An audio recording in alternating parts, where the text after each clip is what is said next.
What is going on? Today's webinar is being broadcast to citizens of the world, anyone and everyone, small business owners everywhere. Before we kick this thing off, so as people are still joining, wow, we've already got 30 people on. We had over 100 people register, and that's, I don't know, actually we had 121 I saw this morning. And I don't know what the record is for a webinar that I have hosted, but that's got to be right up there. So Jamie, I hope you feel good about just the response we've had from people to this topic. I think that there's a lot of folks who are like, yeah, I have a website and that's it. You know, they don't have a whole lot of pride in it, or they just know it could be better. And so we're going to talk about all of that today. Yep, that's right. You nailed it. And gosh, you're getting a lot of love here. Richard is happy to see you. Amanda said you look lovely. Jade, you're bringing the fire. And good to see everybody. Speaking of people who look lovely, it is a distinct pleasure to introduce a longtime friend of mine, OG member, and well-respected, or I don't know about well-respected, but he's at the very least, a certified partner, joining us from the UK right before he and his family go on holiday in Wales. What part of the UK are you in, Jamie? Wigan, Wigan, yes, yeah, bustling so metropolis, right? Just outside of Manchester. Most people know Manchester. Of course, yeah. Well, thanks for being here with us today.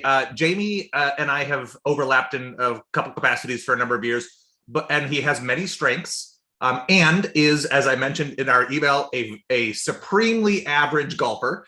But one of Jamie's superpowers is helping people amplify the results their websites are producing.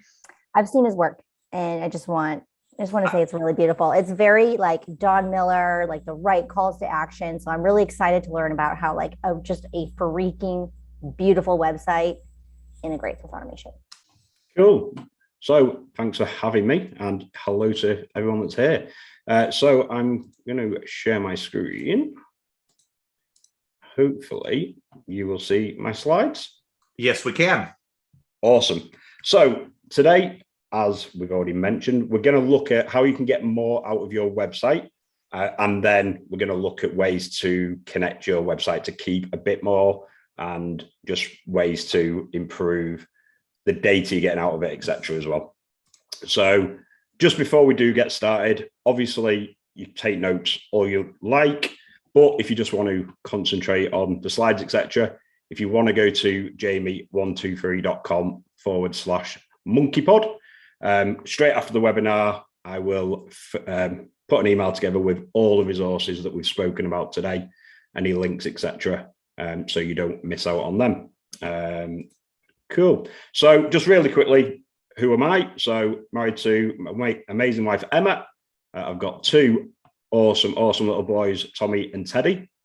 As Greg mentioned, Keap certified partner. I'm the owner of Digi, which is a marketing agency specializing in web design and marketing automation, and like to play a little bit too much golf, if you can ever play too much. So my goal for today's webinar really is just to give you some tips, tricks, and advice to get better results out of your website, and then show you some different ways, as I mentioned, to use it with Keap.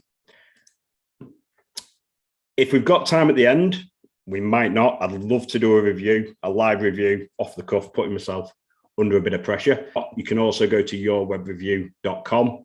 That's a website that I own, where you can get a full, in-depth, 100% free website review, which will be with you next week if you want to pop that in there. When it comes to websites, there are really 5 levels of websites. You know, you've got, it's there, it's decent, it pays for itself and some, it plays a big part in our business, and it's killing it. The problem with the internet is we've got to be realistic. I don't know this as a fact for numbers, but roughly, I'd say 90% of websites that are actually online are in these bottom 2 categories, with a massive chunk in it's there. You know, as Greg mentioned at the start of the call, most businesses have got a website, but they just see it as a cost. It's not really doing much for their business. And I don't personally see the point in having a website at all if it is just there. If it's not doing a job and it is a cost, it's not worth having it. It's as simple as that. So as business owners, what you want to look at doing is keep moving your website up until it is absolutely killing it for you. I wouldn't say that you really want to, if you've got a website that it's there, don't jump and try and get a website that is killing it. And that might sound a bit counterproductive, but you want to move up slowly and gradually. I've seen too many, and this is only coming from experience. I've seen too many people try to go from at the bottom straight to the top, invest tens of thousands, and it's flopped because they've not gone one step at a time, look at the data that's coming in, and then moved up the steps. And a lot of the stuff I will talk about today comes down to data. Not to be boring, but you need the data to look at, how you are going to move forward. I think the only thing boring about data is the word. Like the reality is like the message it carries and like the insights it offers is for many people like their love language. It makes them kind of swoon getting into it. So I think we're on the same page. Yeah, awesome.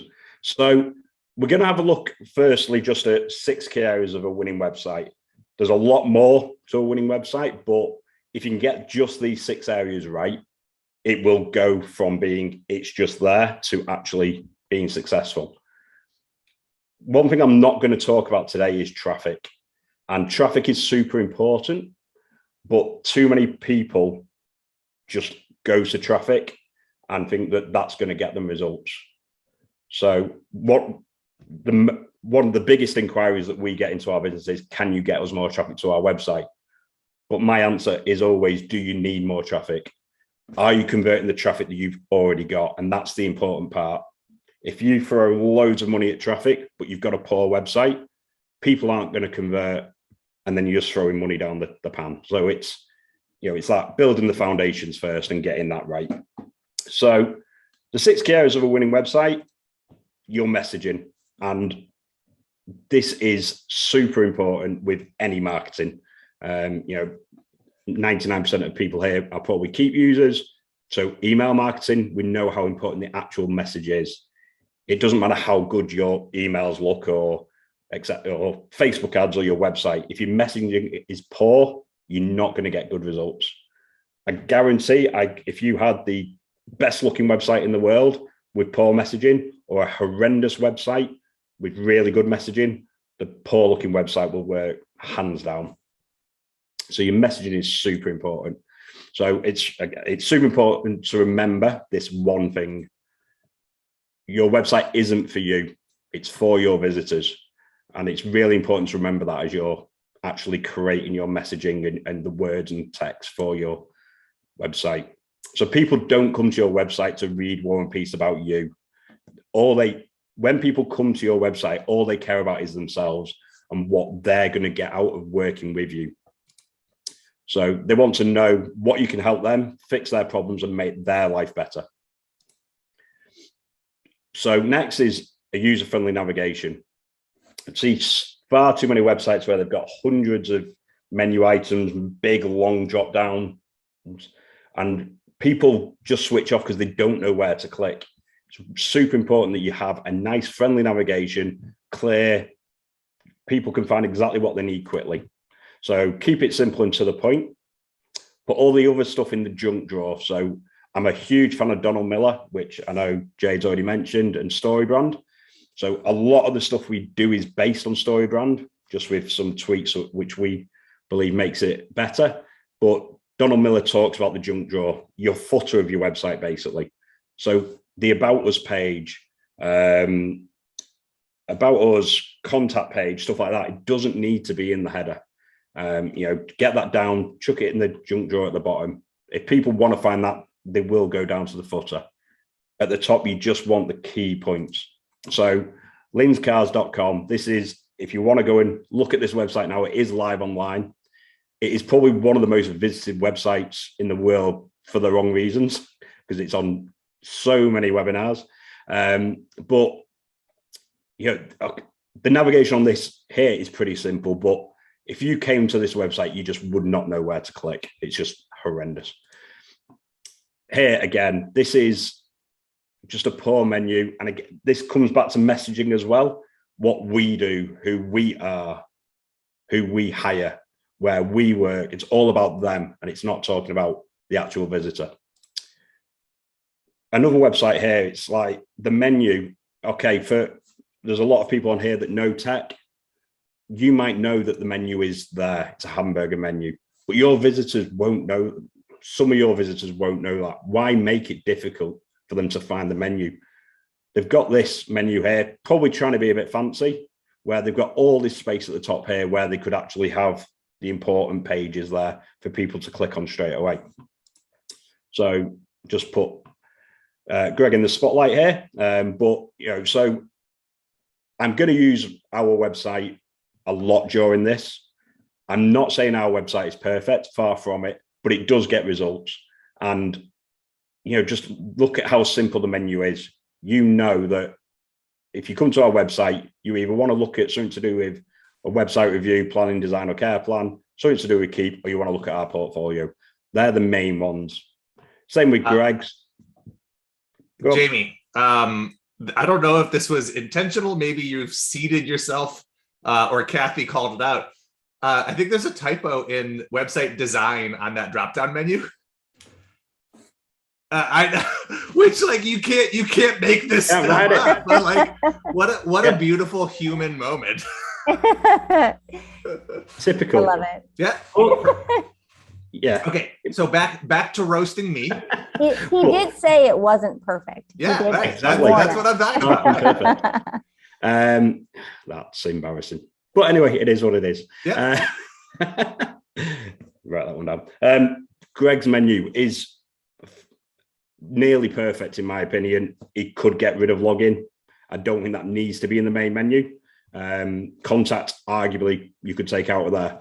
But if you do searches online, they do say that the most buttons you have should be 7, which Greg's got 7. So, we'll let him off with those ones.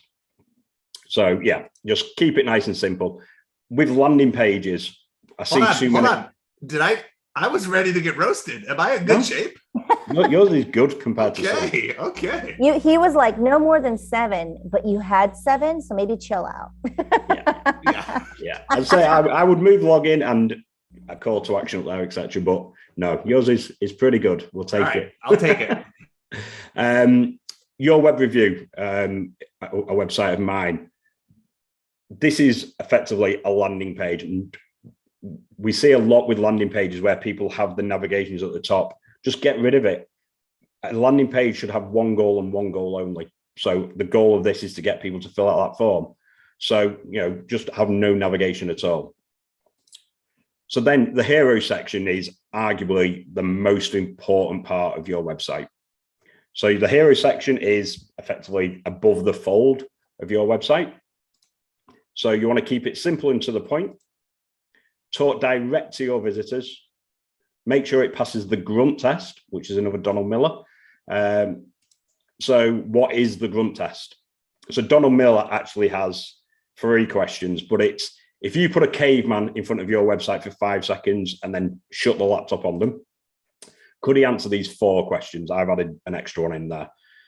But, literally 5-second look at the website, snap it on them, and then say, right, what is it that you do? What is it that website owner does?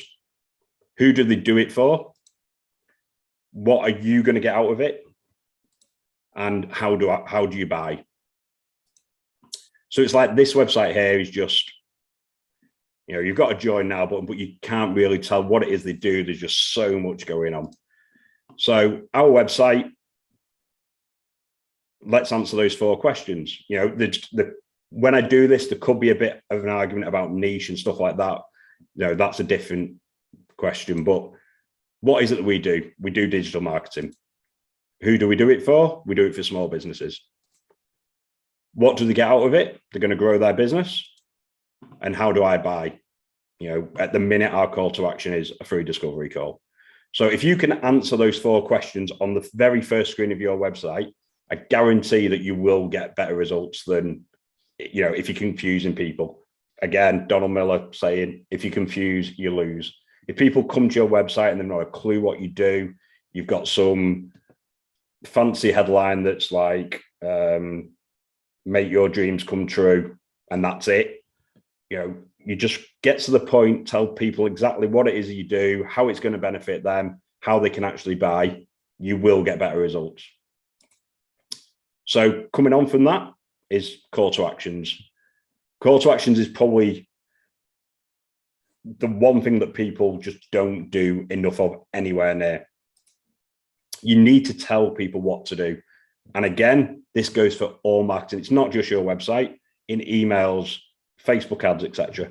Tell people what you want them to do. People, as in yourselves, the website owners, are scared of overselling. But I promise you, 100% you won't. There's no way you will oversell on a website. If you ask people to take a certain action, it's more likely that they will. So some bad call to actions are, sorry, Greg, this is where you get roasted because this is your main call to action. Perfect. But learn more. Click here, submit. They're just so passive. They're not really telling people to take an action. Just to go back on that. Click here for what? What am I going to get if I click here? Submit. As I say, they're just really passive. You want to be direct and tell them exactly what it is that you want them to do. So yeah, can I interrupt you for a second? Of course you can.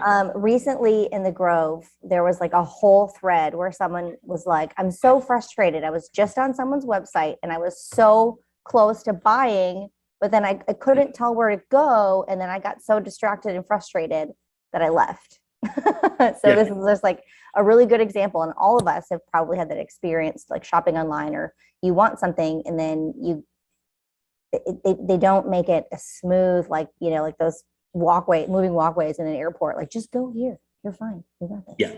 And that's the thing. It's exactly, you've got to guide them to the next part of the customer journey.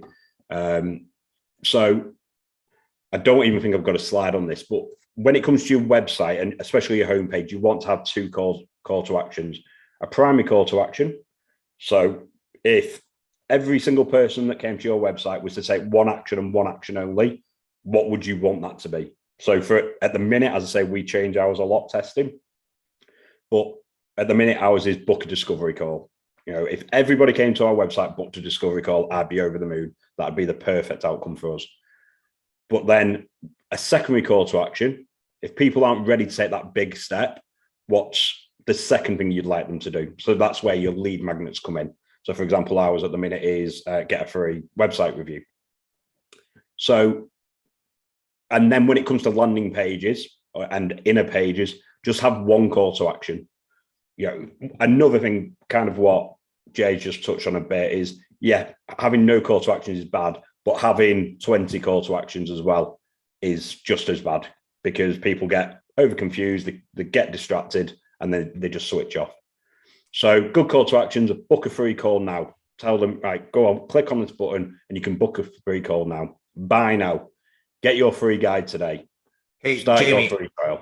I liked the way you framed it with like, if everybody who came to my website did this, I would be over the moon. And for you, it was like book a consult. I would love to know from the 52 people on live with us, what's that for you? If everybody who came to your website did fill in the blank, that you would be happy. So like, what is that thing? Amanda said, get a quote, schedule a Q&A call now, book a consult. Awesome. Because for me, I realized I don't know the answer to that.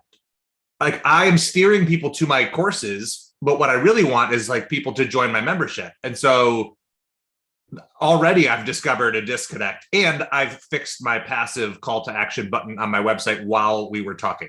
It now says I want that, which I need to, well, that illuminated the problem, is that like, what do I want, Yeah. And that's the thing. So like, part of our process when building websites is doing a road mapping website blueprint session. We literally, when we plan out each page, it is literally top of the list. What do you want people to do when they come to this page? So the home page, what is the primary and the secondary call to action? A services page, what's the one thing that you want them to do? Do you want them to request a quote, request a callback? Yeah. So Perfect. So social proof.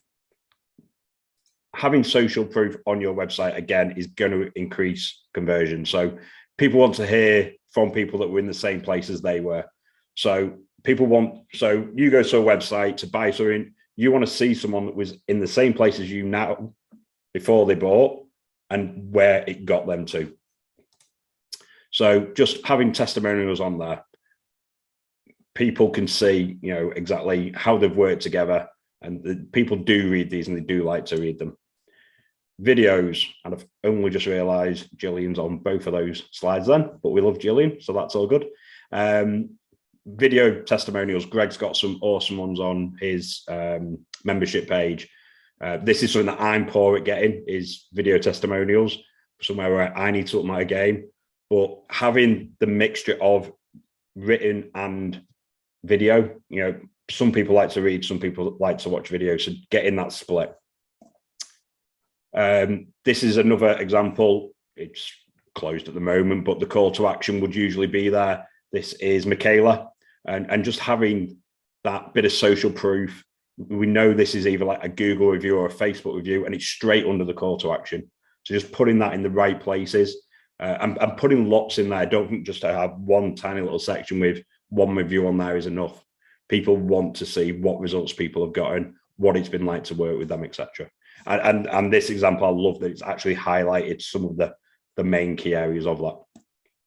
And then this one I nearly took out because, like my spelling mistake, we've done an update this week and our website is running horrible.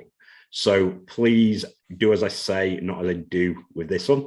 But website speed, again, is super important for two reasons. I know I said I wasn't going to talk about traffic and SEO, but Google, will pick up on website speed. So it's super important to pass the Google speed test, but also from a user standpoint, people won't wait for your website to load. It really is as simple as that.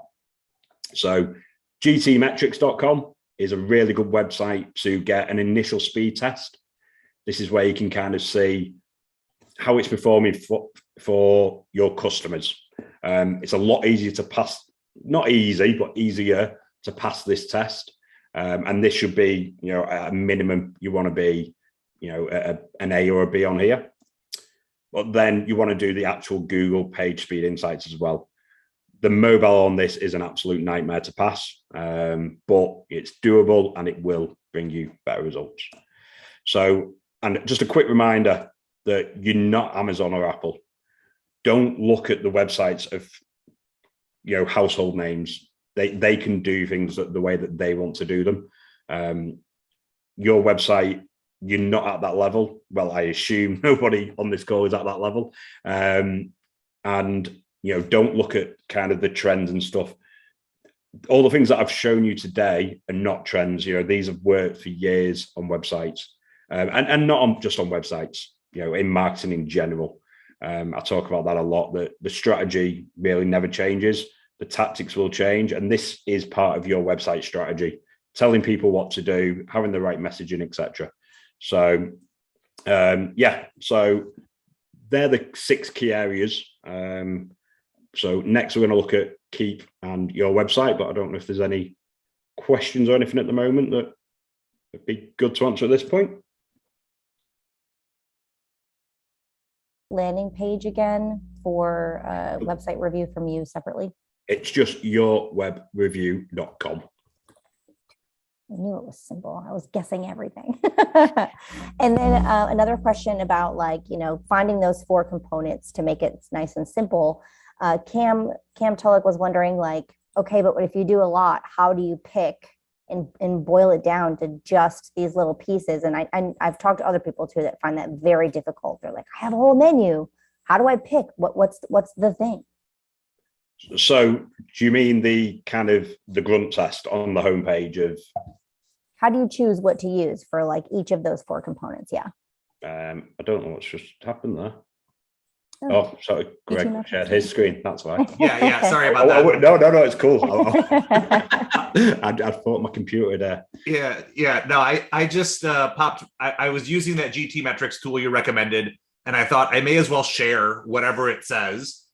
I think this is okay. You said A or B is all right, but I wanted to like give a benchmark for people so that if they do the same, like, like obviously I've got room for improvement.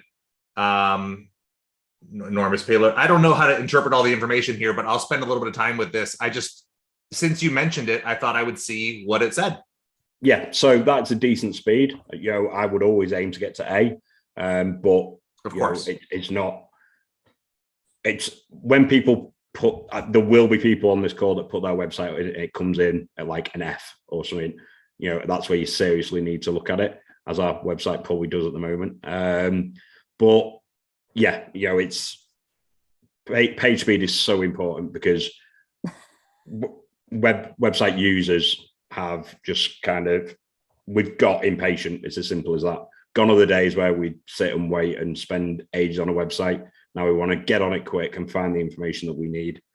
Going back to Jade's question, it is a tough one. And, it's one of those where, we sit and have 2-hour meetings with customers to work out those things. But usually, target audience is the same for all your services within reason.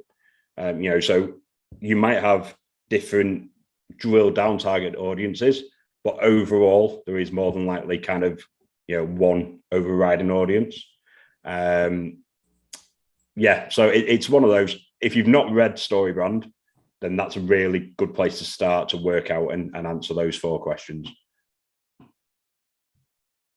And I realized in stealing the screen share, I took away your slides, so you can pull those back up. Sorry. No, not at all. So is that all the questions for now? Cool. Yeah, people are playing along. We got some A's with the Gtmetrix score. We got a B from Tanya. Heidi got a D and Brett got an F, and I think they're both excited because that means they have plenty of room to improve it. And I think that's the reminder I'll give people is like, however your business is doing right now, it is either because of or in spite of the page speed or the opportunities for improvement. And so anything you take away from this webinar should only multiply what the existing baseline you've got set.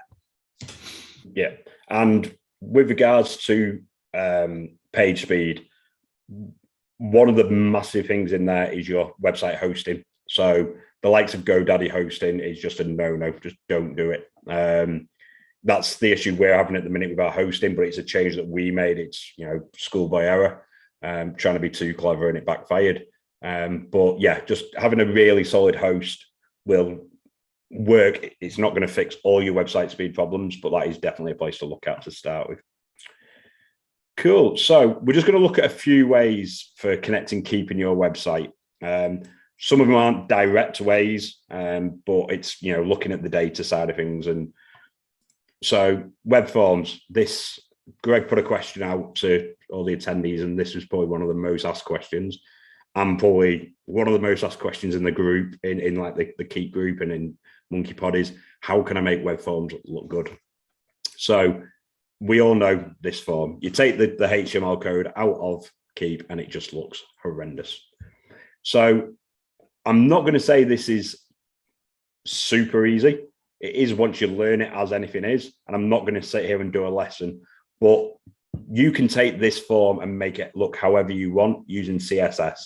So CSS, if you don't know, is just basically a code, writing some really simple code to make your forms look great. So I'm just about to show you some forms. These all started like this form. These are all native Keap web forms. So this contact form is just there's no plugin used. It's just the code and then using CSS to do that. And say, actually learning the CSS is, we've not got enough time on this call, but if you spent a few hours I can send out some good lessons on CSS, then this is more than doable. The Your Web Review, that's a standard HTML form. This form here, again, is a standard HTML form, and this is a pop-up on a website. Again, I think Caroline might be on the call. Sorry for sharing that one. So some other web form tools that you can use. ConvertBox. I absolutely love this tool. If I'm right, I might be right. I'm pretty sure Greg uses it. ConvertBox is great because you can plug it into Keap and you can actually show different messages dependent on the tags people have within Keap. So you can show different pop-ups, different forms in blog posts, etc. So depending on where somebody already is in the customer journey, they can actually see different things on your website. Just one thing on that to go back a step though, if you're not going to use the features of ConvertBox or any of these tools I'm about to speak about, I would always recommend using just the HTML code and then styling it how you want using CSS. If you don't want to learn that, we can do that for you. There's loads of other partners that can style it for you. But I'm a firm believer of not using tools for the sake of using tools, if that makes sense. So some other tools, Jotform, Gravity Forms are really good if you want multi-step forms or conditional fields. Plus this, again, I know Greg uses this a lot. They've got a really simple tool called Modern Forms, which you just literally drop in the web form code and it just gives you back a code to use. If I'm correct there, Greg, it's not something I use, but I'm pretty sure they just give you basically a code. Yeah. You just select from within plus this which of your web forms you want, and then it shoots out a different set of code for you that you then use on your website. So it's still a native form. It's just, it does the CSS styling for you. Yeah. Cool. And then Typeform, again, is a really good tool for much larger forms, in my opinion. I've seen somebody using them for, some people use them for just like contact forms, etc. I just think it's a bit overkill for that. So any questions at all about web forms? So there have been a couple of questions, and just as a reminder, like if you, I think the chat is totally fine if you just want like input from Jade or I or from other attendees. But if you want Jamie to ask Jamie something specifically, please try to use the Q&A section so that we can kind of differentiate which goes into which bucket. The question that Keith asked was like, do you have an honest opinion about Divi, the Divi theme for WordPress, and its performance, or like the way it affects maybe page speed, right? And maybe I'll zoom out from that to not just Divi, but like, do you have like how much of a factor does your theme play? And are there some that you gravitate toward as a website expert, and others that you might avoid entirely? Do you have any personal preferences on the themes? Yes, so one that I avoid a lot is Divi. Sorry to say that, but no, any theme, if you do enough cutting and messing around with it, you can get up to speed. But the likes of Divi, one that isn't used as much now, but was massive a few years ago, was WP Bakery. Themes like that, they're just horrendous for page speed. Yeah. We use Elementor, which still isn't quite the best for page speed, but it's getting better. And they're working on that a lot at the moment. But obviously we've learned the ways to make it a lot quicker. So our stack is Elementor and a base theme called Gtmetrix. So we use the pro versions of all those. There is a really good one now, which Gtmetrix has brought out, called Generate Blocks, which basically works on top of the WordPress blocks. So you've not got quite as much freedom as Elementor, but the load speeds are ridiculous on that. So that is something we're looking into. It's just kind of working out that balance of freedom, not so much for us, because obviously we know coding, etc., but our customers, not as a sales pitch, but the big thing that about our websites is when you've paid us for it, it's your website, you own it. We're there to support you. I'm not saying that, but we don't want you to be locked in every time you need a small little change. So Elementor is awesome for making quick changes, creating new pages, etc. So Elementor would be, where I would go be to. Yeah. Yeah. And just for public, like just to own it, I use Divi, which, you saw a moment ago, I had a score of a B. So it's like, it depends on like probably a number of variables. The theme is a factor, but also what plugins you have and the size of the images. Somebody mentioned they had a massive image on their homepage that was dramatically slowing down speed. So there are other factors in there as well.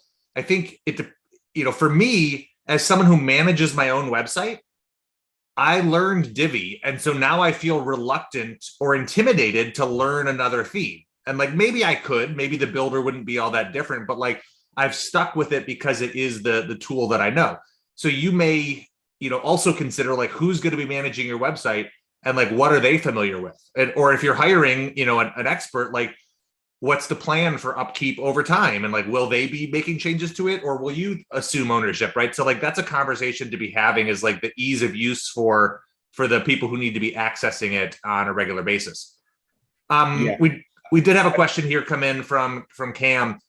So with regards to the forms, you can use a native, you talked about native Keap forms and styling them to fit and look nice. And some people have asked, like, what if we don't do code, right? And so then you talked about different plugins and tools that might help with that. So how do you feel about something like a native Keap form with spam kill, which is a plugin that helps prevent spam submissions through your forms for anyone who isn't familiar, versus something like Jotform, which I'm not familiar with Jotform as much, but Cam says it does spam filtering for you. So do you have a preference between like how those two might stack up against each other? Yeah, so I think the easiest way to put that is we use, unless we're doing something special with ConvertBox, we use native forms with spam kill. We love spam kill. All you've got to do is style it before you put it into spam kill. But if you are able to use native forms, then I would always advise it. Just because, as I say, it's just kind of cutting out that middleman again. If you can ever cut out the middleman without, removing any performance, then I would do it. So yeah, the answer to that question is yes, native forms and spam kill any day over Jotform and Gravity for me. Don't get me wrong, we've used Gravity forms for customers and still do when we need to do certain types of forms that Keap can't, like conditional logic and stuff. But yeah, so for simple forms, and when I say simple forms, you can still have a large form, but if it's just, on one page, Keap, and then yeah, spam kill is great. They do great work over there. So there's another question. I'm not sure if I understand correctly. So Keith, help me out. He said, what if you hate blocks and haven't figured them out? Do you have any straight dope on blocks, please? Yeah, so blocks is a learning curve. So blocks is basically the new WordPress builder. It's not that new, but yeah, without going into a full tutorial, there's amazing tutorials on YouTube for it. I know that's not a bit of a cop-out answer, but I'm happy to share some of those as well, the ones that I would recommend. But I wouldn't use just WordPress blocks. I would use something like Cadence or Generate blocks. I've just seen Keith just put a quick, it seems like he's in less control. And yes, you have got a bit less control than Elementor, for example, but you can still do a lot with it if you use Cadence blocks or Generate blocks. Just having that extra plugin will give you so much more freedom. Great.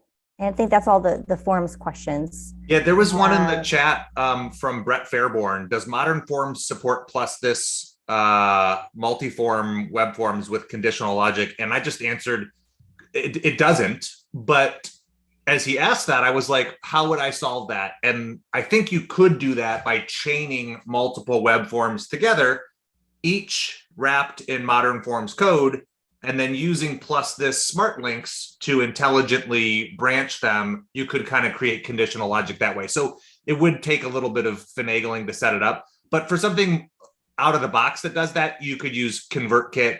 I think Typeform does that. So there may be a better form builder if that's what you were really after. But sorry to derail. Jamie, I know we've got some people who have been waiting for the analytics section. So let's get into it. Cool. So analytics is a tough one for us over here at the moment, because as some of you may or may not know, basically right, Google Analytics has become illegal for us to use. It's as simple as that. There's probably a lot more to it, but I'm not even interested in getting into it because I found a new tool which I find better. But anything that I'm talking about now is I use Fathom. It's an awesome tool. I'll show it you quickly in a second.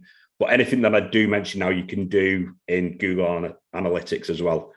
So I'm not going to go too much into depth about how to use analytics, etc. The only reason I've mentioned it is because of the next part that we're going to speak about. But just Fathom, basically, just so you know, this is just a demo of theirs, is just a one-page analytics tool, which you might not be able to get quite as much data out of it as Google. But at the same time, we all know how much of a nightmare Google can be to get data out of.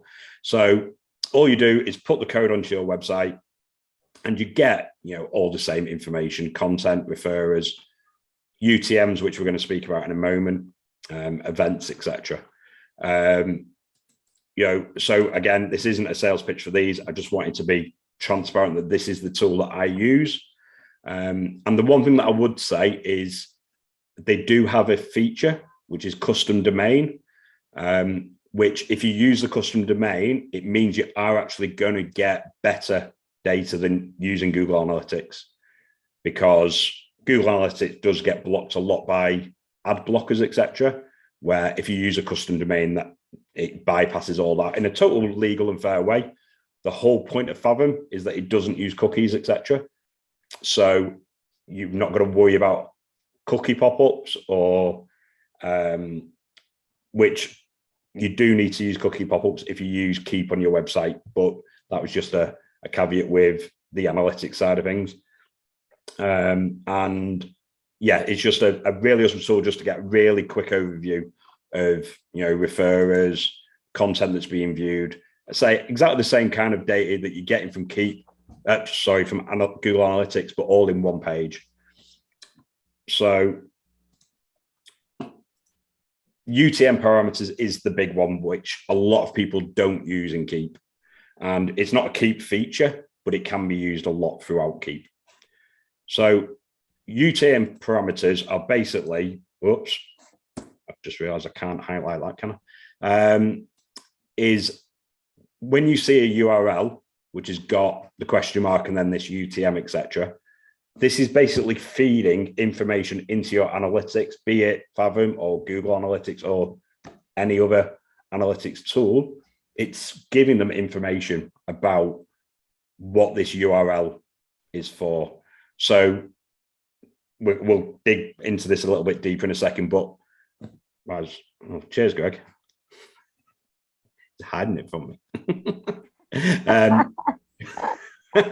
The campaign for this is the website review. I was trying to figure out how to highlight it, but I'm not super familiar with the annotate feature. So yeah, I was trying to kind of drag over it like you would in a document and then realize it's a picture. Yeah, there we go. Hey. So we'll just skip forward up on this part to the UTMs are coming into. So we've got Google Analytics here, so you can see the source and mediums, and we'll talk about what the source and medium are, etc., in a moment. And then Fathom is exactly the same. You can click into the campaigns, see what source, what medium, etc. So it's broken into 3 sections. There is 5, but I'm not going to talk about the other 2. That's where we're getting into much deeper. You want to use these main 3 just to get into the rhythm of using it. So in a UTM, you've got your source, which is effectively the brand name, the medium, so what type of traffic it is, and then the campaign, so what's the purpose of the URL. And I will show you in a minute how this fits into Keap, etc. So the source is where the main source of this link is coming from. So where is somebody clicking on this link? So is it from within your Keap account, like from a landing page, an email? Is it from a Facebook post? Is it in your YouTube description? Wherever you use links, so you can dig down and say, right, all of my traffic is coming from YouTube. So I need to put all my eggs, not all but your eggs into that one basket, but I need to focus more on that, or I need to improve my click-through rates in Keap. The medium, so the traffic type is, email. I don't know why YouTube's there again, but email, a landing page. So in Keap is the source. The medium is you're sending an email. And then the campaign. So what is it you're sending them to? So your web review is one out for us. It might be a Black Friday campaign, website design. So as you break that down, you will basically come up with a URL which breaks down into campaign, source, and medium. So you could literally, so let's just have another look at Fathom. There is a Google version of this as well. If you just literally Google campaign URL builder, it will bring this up for you. But I filled this out earlier just to make it easier. So within Fathom, down at UTMs, you've got this button here that says build. Not very obvious it's a button, but it is. And that brings you through to the URL builder.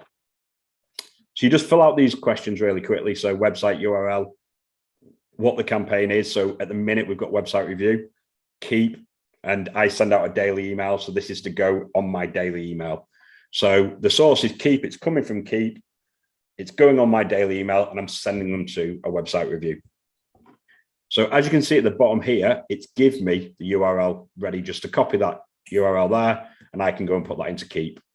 So if we just say that instead we're doing this for Black Friday, you can see that the campaign there is website plus review. The plus is purely, it's just the space. So if I just go Black Friday 2022, I don't know why I'm wishing the year away. You can see that it's changed that to Black Friday 2022. So if I copy that URL and come over to Keap, and let's just say that I'd left it as the website review and I want to put that there. So I literally just add that in as you would with any other URL, save that. And now if anybody goes to that link, that's just going to update my analytics. It's going to have no impact on the user. They're not going to know any different. Those links you will see all the time.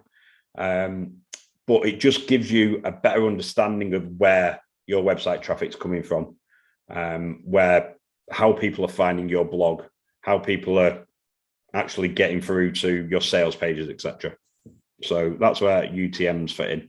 And those UTMs you could use on landing pages and Keap landing pages. Anywhere and everywhere you've got a link, you can use a UTM. Yeah, so let me add something that kind of helped the concept of UTMs click for me, right? In this, URL that Jamie has, diggi.co.uk is the page that people are going to end up at no matter what comes after the question mark. So all the stuff after the question mark is passing information to that page about the person visiting it. So what this allows you to do is send traffic from a variety of channels to a singular page on your website, but collect information about like which of your channels are sending the most traffic, or the traffic is the most engaged, or the traffic that is that's spending the most with you, right? And then as a marketer or as a business owner, you get to use that information to say, well, YouTube is sending us the most free consult schedulers, so let's invest in YouTube ads, or like let's spend more time generating content for YouTube. So it definitely, like, this is a little bit more intricate than maybe a lot of people are ready for, but the insights it makes available can be really powerful. And so my attitude towards this is that it's always better to have this information and not know what to do with it than to wish you had it and not be collecting it, right? So I actually do use UTM parameters on some of my social stuff, but on all of my blog links. And so like, I haven't really been strategically harvesting that data, but I'm doing my best to set myself up to create that body of information so that if I need it, I know where to go to pull those details. Josh said, is this data in Google Analytics? It would be if Jamie was using Google Analytics, but I think Jamie, because of some changes to what Google Analytics and the privacy laws in the UK, is no longer using Google Analytics. Instead, is using Fathom. Yeah. And so it's the same, I believe, the same concept, but Fathom doesn't use cookies to track the data. It's reporting it in a different way that is either more secure or just not outlawed in the UK. So but just a quick thing to add to that though is this isn't just for the UK. So even folks in the US, I would check out Fathom because just makes life so much easier. You're going to get better data if you actually use the custom fields, the custom domain, but also it's super cheap as well. I think it's like $10 a month or something like that. Awesome. And then there's a couple Keap questions about these as well. Is that a good time to touch on that? Cool. So like Amanda was saying, it helps with the lead source tracking in Keap, and I don't know how the UTMs talk to the lead source tracking. And then secondly, Brett was saying like, well, doesn't Keap add its own UTM parameters links when it's querying the information through? So if you could also distinguish the difference between those two, that'd be great. Yeah, so the difference there, Brett, is that these are UTM parameters. What Keap puts on the end is a URL parameter. So if you can see here, it's got UTM underscore campaign. That's all analytics will pick up. So Keap will add the URL parameters at the end, which is fine. So the URL parameters are basically used for the information on the page it's gone to, if that makes sense. So if you fill out a web form, you can pass that detail forward to go to a page. So like we do it where someone fills out our contact form, they go to a page. So if Greg filled out our contact form, he'd go to a page that says, I think something along the lines of, thanks for filling out the form, Greg, we'll be in touch soon. So that's where the URL parameter comes into. That only gets used on the page where the UTM goes into the analytics. So I don't know if that answers your question. I think so. Yeah, I didn't realize that either, that Brett Fairborn had a light bulb moment in realizing that UTM changes how the analytics platform handles the information, which that's not something I had connected either. Yeah. Cool. Okay. We are right at the top of the hour, just as a time check for everyone. If we're going to stick around, I know Jamie's got a little bit more, and we want to make sure we do the contest drawing and give you the link for the resources again. But if you have to leave, if you only blocked off an hour, just know that we are recording this and we will distribute the recording as soon as we're able to process it and get that out to everyone. If you do have questions you want to make sure we get them in the chat or into the Q&A. And if you want to hang with us, we've got a few more things we want to make sure we get to. But go ahead, Jamie. Cool. So I'll fly through these next few bits. So tags, again, this is something that comes up a bit where how do I report and see how people are actually taking action within Keap and not within analytics. So again, just really simply adding tags to your link. So I've put that link into, so just move your faces. I've put that link into that URL, but I can also put a tag there to say, clicked on website review link. I wouldn't do it like that. It'd be a much nicer tag that means a bit more. But if you add that tag, anytime somebody clicks on that link, that tag gets applied to their contact record so that you can actually see, you can go and pull up a list of everyone that's visited your blog from an email, for example. So yeah, super simple with tags. Web page automation. So again, not something I'm going to spend a load of time on, but web page automation can be powerful, but it's important to remember that not everybody goes to a web page is going to kick off a web page automation. So how the automation works is you have bit of code on your website. Let's just say Jade's been to my website in the past, filled out a web form, and then she gets cookied with her Keap ID effectively. Next time she comes to my website and goes to a specific page, I can then kick off an email or whatever within Keap, a task to take some sort of action.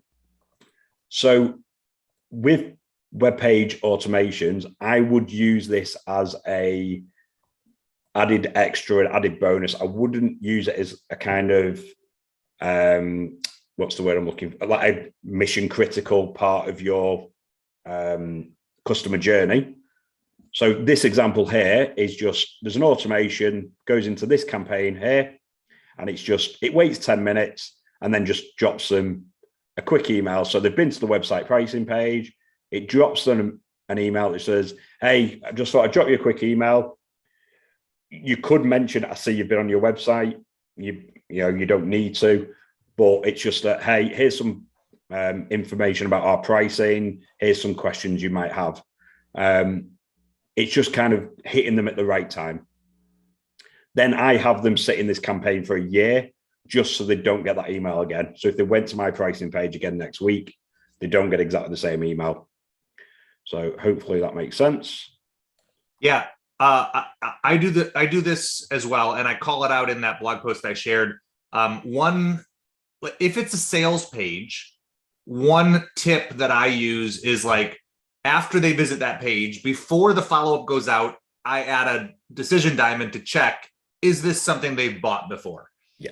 Because if they have, you don't want to promote it to them again. And so what I do instead, if they visit the sales page and they're a partner of mine, I give them their referral link. But if they're a person who's bought it before, I give them the link to log in for that thing, because they're probably looking for like, how do I get back to that thing? So just give some thought to like the places where, like the exceptions, like where, like what else might someone be on this page for? Yeah, awesome. And then this is just an example. You could just have one campaign, which is just a load of different web automations, web page automations. Say what Greg said there is perfect about decision diamonds. And then this one at the bottom is just a kind of, if they go onto your booking page, which I'll show you in a moment, they can just go into a campaign, sit there for 15, 20 minutes. If they don't book, then they get a, hey, we've not spoken in a while, or, it'd be great to have a chat. But then if they do book, it just pulls them out of that campaign. So pretty simple there. And then the Keap booking form, I'm a big fan of actually putting it on a page on your website. Really simple to do with the embed code. We've got this on some pages where it's a video. We have a video there of just me saying, hey, love to jump on a call and talk about your website review or whatever it is on that page. Just book below, so they don't have to click on a button to go to a different page. It's just all there on one page. And then in the resources, if you do want them, I'm going to send out all these slides, but it's really simple to go and grab that embed code. So yeah, there we have it. As I say, there's the link for the resources. Awesome. And that booking page, just as a heads up, is I believe it's a feature in Keap Pro and Keap Max, but not in Max Classic. I just say that because I know we have some Max Classic users who may have been like, what do you got there? What do you got there? Well, just a quick one on that as well. If you are using Max Classic, which I've got two apps, one of mine's Max Classic, I use Appointment Core. Yeah. Obviously, the schedule wants the same. I would embed that into the page. You can do that with all of those, Calendly, etc. Yeah, exactly. So the same concept, but different booking mechanism. And you could still do the web page automation follow-up goal for people who visit that page and don't book, thanks to the integration options there. Okay, awesome. We're going to take some questions here. But first, I want to just say thanks to everyone for hanging on with us. We had over 50 people at peak. We've still got 40 people on. We're over an hour into this. Jamie, the feedback has been awesome. Lots of positive praise, lots of light bulb moments, people walking away with action items. So here's what I would love to do. Before we switch to the Q&A section and answer a few things, I want to make sure you guys have that link, which we just shifted off of, but it was 123, Jamie123.com/monkeypod. We will also include that in the follow-up email so that you have the recording and you have the resources.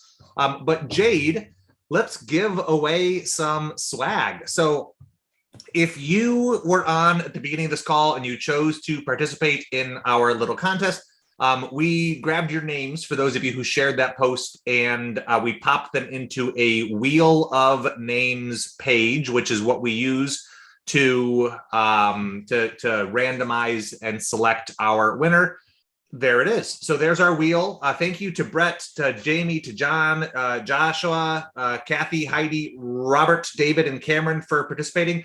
Go ahead, Jade, and spin that wheel. I feel like Vanna White. Yeah, there's if you've never used Wheel of Names, Brett Fairborn. Oh, and it's spelled wrong. Keep going. Brett Firebone. Congrats, Mr. Brett Fairborn, racking up the monkey pot swag. And if you would like to, we'll do one more. If you feel left out and you want to participate in this, here's all you need to do. Go to the Monkey Pod Facebook page. So search Monkey Pod Marketing on, hey Cam, what's going on, buddy? If you search on Facebook, Monkey Pod Marketing, right here, go to this post that we all shared live now, get more out of your website and Keap with Jamie Clarke.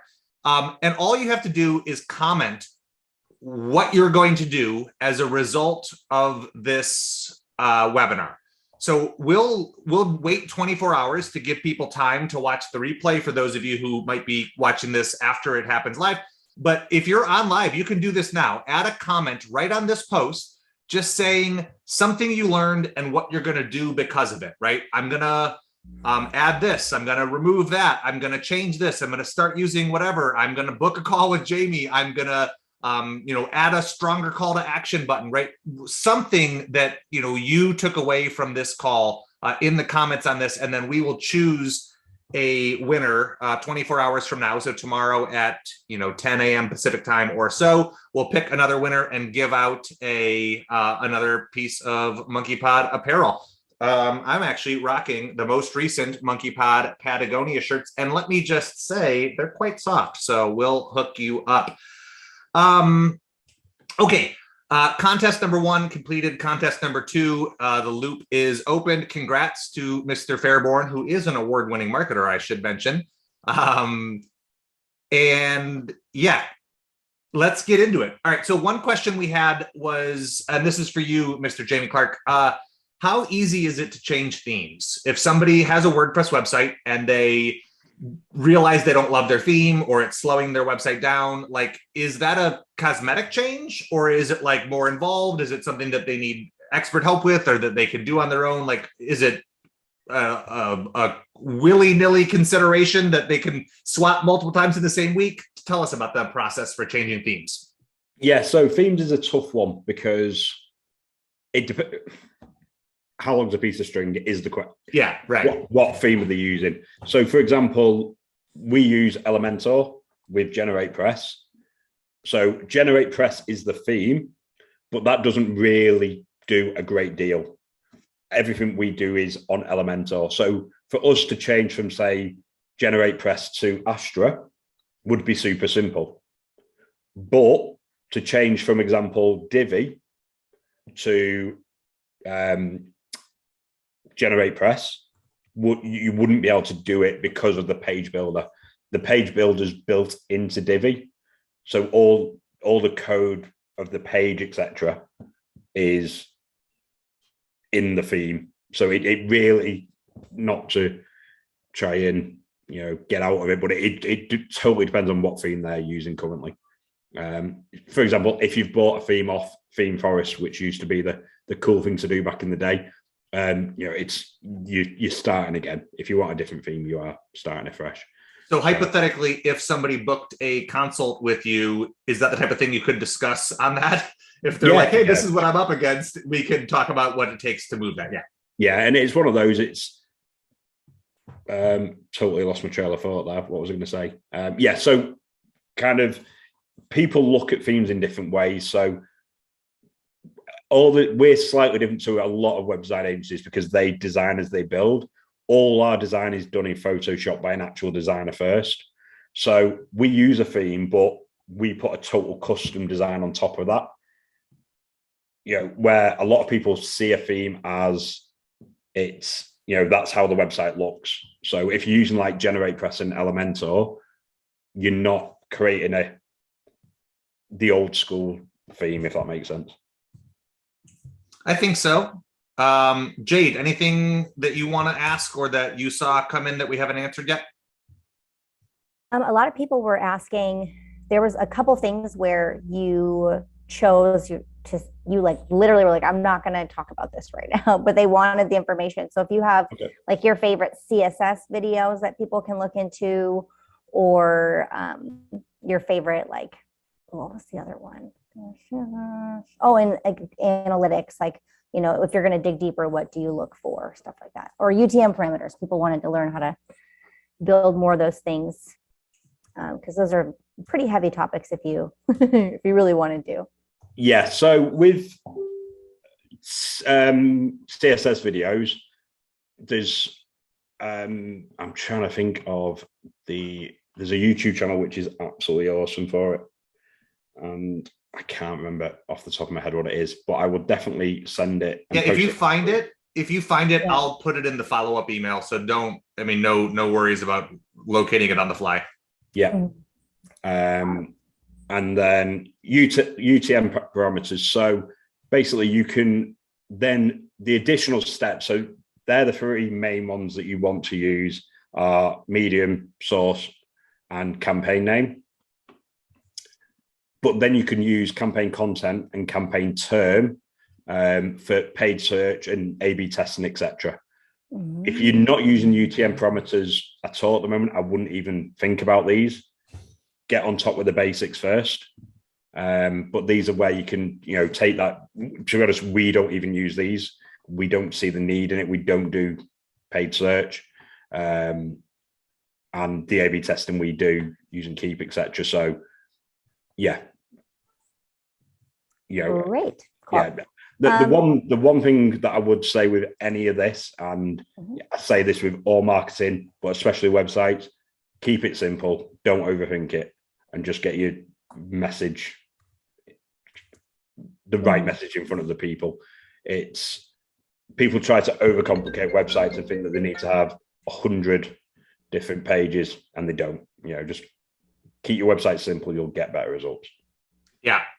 That's probably advice that you could just give on repeat, like each call you take, each person you talk to, even to yourself. I know that I've got some of my own rules that I find myself saying over and over because I need to hear them as often as I think other people do. Okay, so I want to be conscious of your time. Thank you so much for being so generous today, Jamie. This was awesome. Feedback has been terrific here. Let's do a final question here from Mike in the Q&A. And so the question was, why does Keap have such a caveman landing page builder? Which is a fair question. But let's maybe talk like more broadly about like, what do you recommend for landing pages? Is it something that people should be building on their website? Do you recommend a different landing page builder tool? Do you use Keap's landing page builder, or do you avoid it? That type of thing. Yeah. So again, I keeping it simple. I build everything on our website. I think the landing page builder in Keap has got better. And if you're a total novice, you can get a landing page up which will work and do its job. But especially if you're using something like Elementor, just with the ease of creating one landing page, you can easily duplicate it, change a few bits, add in a new form. Yeah, I would always personally have it directly on your website. I just think it makes the customer journey a bit nicer as well. And depending on what the landing page is, so it's like I'm working with a Keap partner at the moment, and she's doing I'll not call her out, but she's doing a summit for something. So it's like her landing page for the summit will on her main website. So, a domain name's a few quid. I just said, go and buy a specific domain name. We'll build the landing page directly on that domain name using Elementor. Just because it's a better customer journey, you're going to get better results through search, on organic, and on social media, etc. With custom domains, etc. and Keap, it's just a pain in the backside. So I do think there's an improvement coming in like the next week or so for the custom domain problem, but I get it. The criticisms are valid. And if you have a page builder you prefer, or if you want to build them on your website, like I'm definitely not going to twist your arm into using Keap's builder. But for people who are new to Keap and don't have a better option, I've seen some serviceable pages come out of it. So I think that's probably the use case under which I would recommend it. Great stuff here. Amanda said, this has been amazing. Thank you. Eric Sparrow, the Birdman, is on from Osage, Iowa. I think. Thanks for joining us. Hats off to us. I think it's Osage. Oh, well, that would be fun. It's an Osage Trail where I'm from. Either way, shout out to Milk House Candles and their crew. Stephen Fudge, thanks for joining us live. Jamie, you're the man. This was fun. I really appreciate you. People have your link. They have your site. Hopefully they know how to get in touch with you if you can be useful to them. Otherwise, I hope you enjoy some time unplugging with the fam on this holiday here. So you guys are off, what, tomorrow? Yeah, tomorrow, straight after school. Great. Getting some golfing. So yeah. Well, you deserve it. Take some time to recharge, man. And thanks for joining us today. Cool. Just a really quick one as well. Obviously, at the start, I did ask people to put the website URL in. Oh, right. We didn't have time for that. So if you want to go to, again, yourwebreview.com, you'll get a full actual report and video. It's in depth. It will be next week because it is a manual process. It's really good. Yeah. And maybe there's an opportunity for us to do a live stream and like review some of them or like some sort of mechanism, because I think that would be valuable. But obviously there was plenty today that we didn't fit it in. But yeah, I'd love for people to take advantage of that if you're interested. And apologies if anyone was really looking forward to that and we didn't get around to it. Yeah, and just to be clear on them, and I totally mean this, the reviews are an honest review. There's no sales pitch in there or anything. So, go and grab it while you can, while it's free. And it won't be much longer. Yeah, I'll offer an endorsement of that as well. I have steered people there for exactly that purpose. And sometimes they go on to hire Jamie if they want help with it. But again, there's no obligation. I think the review itself is valuable unto just on its own merit. So yeah, cool. Awesome. Great. Well, thanks again, Jamie. Jade, you rocked it. Any closing words of wisdom for people? Oh, this was so good. I just want to piggyback on what you were saying. I've done a website review with Jamie, and it's not a pitch. It's really quality stuff. It's basically everything we talked about today, but directly spoken to you. So do it. Bingo. All right. Well, Thank you. That, I think that's all she wrote. Take care, everyone. Hi, friends.